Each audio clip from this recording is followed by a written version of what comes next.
Doris Lessing का जो बहुत ही फेमस जो वर्क है वो है द गोल्डन नोटबुक, और जो दूसरा उसके फेमस वर्क है वो है द ग्रास इज सिंगिंग। जब हम डोरिस लेसिंग की बायोग्राफी के बारे में पढ़ेंगे तो हमें उसकी मैरिज के बारे में, डाइवोर्स के बारे में, उसका जो रिलेशनशिप है उसके हस्बैंड के साथ, उसके बारे में हमें पता चलेगा। उसके जो वर्क है उसमें वर्ल्ड वार का इफ़ेक्ट भी देखा जाता है। तो उसके जो फादर थे, उनके फादर की जो एक लेग है वो लॉस्ट हो गई थी। किसमें, जो हमारा वर्ल्ड वार हुआ था उसमें जो उसके फादर हैं वो अपनी जो लेग है उसको लॉस्ट कर चुके थे। और उसकी शादी होती है, लेकिन शादी होने के बाद उसके 2 बच्चे होते हैं और फिर वो अपने हस्बैंड से डाइवोर्स ले लेती है। फिर सेकंड टाइम भी वो अपने हस्बैंड वो दोबारा फिर शादी कर लेती है। तो हमें जो अपनी जो डोरिस लेसिंग है उसकी बायोग्राफी को जानने के बाद हमें जो उसने गोल्डन नोटबुक लिखी थी उसके बारे में आइडिया हो जाता है कि उसने फ्री वुमेन का कंसेप्ट क्यों दिया है।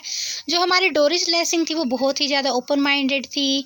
वो जो फ्री वुमेन का जो कंसेप्ट दिया है वो उसकी खुद की लाइफ के ऊपर बेस्ड है। और हम जो डोरिस लेसिंग है उसकी बायोग्राफी के बारे में जानेंगे तो हम जो उसके करैक्टर है, जो उसकी रुचि हैं, जो उसकी हॉबीज़ हैं, उनके बारे में भी हम जान सकेंगे। तो आज का जो हमारा टॉपिक है वो है biography of Doris Lessing. Hello, I am Radha and welcome in my Trinity group. Doris Lessing was a British Zimbabwe Rhodesian novelist. जो डोरिस लेसिंग है उनका जन्म जो है 1919 में हुआ था और 2013 में उनकी डेथ हुई थी। वाज ए ब्रिटिश जिम्बाब्वेन, वो एक जिम्बाब्वे रोडेशिया से बिलोंग करती थी। नॉवलिस्ट, वो एक नॉवलिस्ट थी। Her father captain Alfred Taylor, उसके फादर का नाम क्या था? कैप्टन अल्फ्रेड टेलर था। Who had lost a leg during his service in world war first. तो वर्ल्ड वार फर्स्ट जब हुआ था तो जो उसका फादर है वो अपनी एक लेग जो है उसको लॉस्ट कर चुका था, खो चुका था।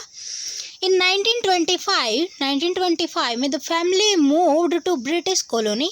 जो फैमिली है वो ब्रिटिश कॉलोनी की तरफ मूव कर गई, मतलब ब्रिटिश जो है कंट्रीज है उनकी तरफ वो चली गई। और साउथर्न रोडेशिया, वो कहाँ पर गई? जो साउथर्न रोडेशिया है वहाँ पर गए। नव जिम्बाब्वे, जिसको आज के टाइम में जिम्बाब्वे कहते हैं। एज ए गर्ल, एक लड़की के रूप में Doris educated first at Dominican convent high school. तो सबसे पहले जो उसने एजुकेशन शुरू की तो सबसे पहले वो डोमिनियन जो कॉन्वेंट हाई स्कूल है उसमें उसने अपनी एजुकेशन स्टार्ट की। A Roman Catholic convent all girls school in Southern Rhodesia. और ये एक रोमन कैथोलिक कॉन्वेंट स्कूल था जो ऑल गर्ल्स स्कूल, जो लड़कियों का ही था, लड़के इसमें नहीं थे। इन साउथर्न रोडेशिया में she left school at age of 13, और उसने 13 की एज में जो अपना स्कूल है वो छोड़ दिया। And was self educated from on, और उसके बाद उसने जो अपनी एजुकेशन है वो क्या कि सेल्फ स्टडी की, वो खुद ही बिना किसी स्कूल में जाई वो पढ़ी थी। इन 1937 में Doris moved to Salisbury to work as a telephone operator. 1937 में जो डोरिस लेसिंग है वो सेलिब्री जो जगह है वहाँ पर उसने वर्क किया टेलीफोन ऑपरेटर के रूप में। And she soon married her first husband, और यहाँ पर उसने अपनी पहली शादी की a civil servant Frank Wisdom. और यहाँ पर उसने जो शादी की वो किससे की? फ्रैंक विजडम से की। With whom she has 2 children, और उससे उनके 2 बच्चे हुए। Before the marriage ended in 1942, उनकी मैरिज के एंड होने से पहले 1943 से पहले उसको 2 बच्चे हो चुके थे। उसके हस्बैंड का नाम फ्रैंक विजडम था। Lacing left the family home in 1943। Lacing ने जो अपना फैमिली होम है वो 1943 में छोड़ दिया था। Leaving the 2 children with their father, और बच्चे अपने फादर के पास, जो उसका फादर था, जो बच्चों का फादर था, अपना हस्बैंड था, उसके पास अपने बच्चों की केयर के लिए छोड़ दिया। आफ्टर डाइवोर्स, जो डाइवोर्स लेने के बाद Doris interest was drawn to community around the left book club.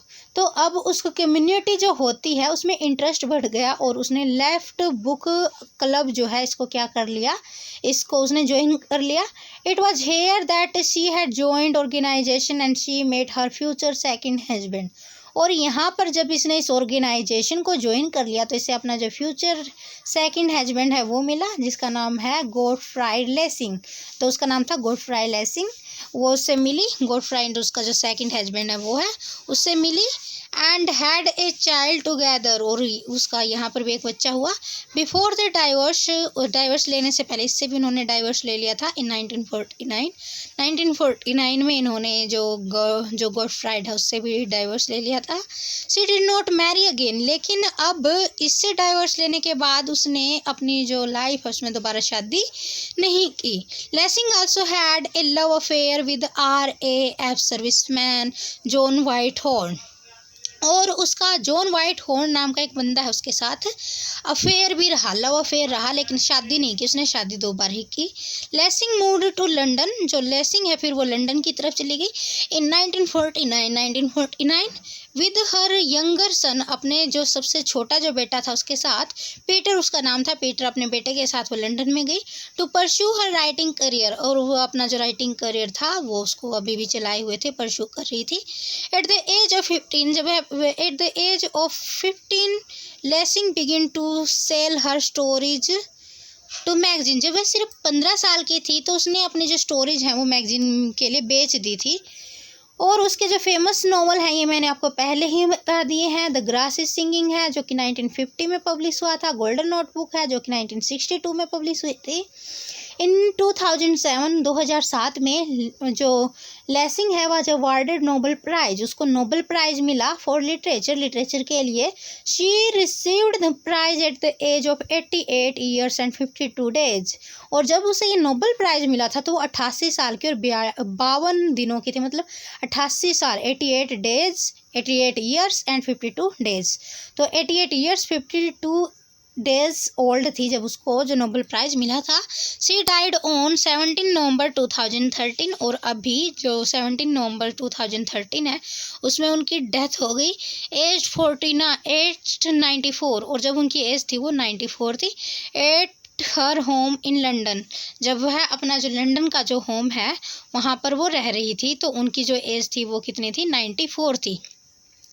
तो हमें यहाँ पर जो डोरिस लेसिंग है उसके बारे में पता चला। हमें लिटरेचर में जो पढ़ने के लिए जो राइटर्स हैं उनकी बायोग्राफी के बारे में जानना बहुत ही ज़्यादा ज़रूरी है, क्योंकि जब हम उनकी बायोग्राफी को जान लेते हैं तो हम वर्क को बहुत ही अच्छे से समझ लेते हैं।